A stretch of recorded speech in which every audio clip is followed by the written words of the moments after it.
ঝালকাঠি সদর উপজেলা পরিষদের ৬০ মুদ্রাক্ষরিক কম্পিউটার অপারেটর এস এম মনিরুজ্জামানকে বহিষ্কার করা হয়েছে।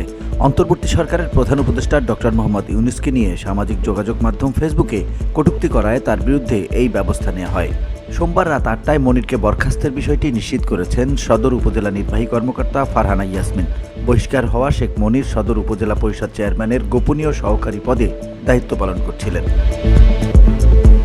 জানা গেছে, ডক্টর মোহাম্মদ ইউনূসের একটি সাক্ষাৎকারের খবর একটি জাতীয় দৈনিকের ফেসবুক পেজ থেকে শেয়ার করা হয়।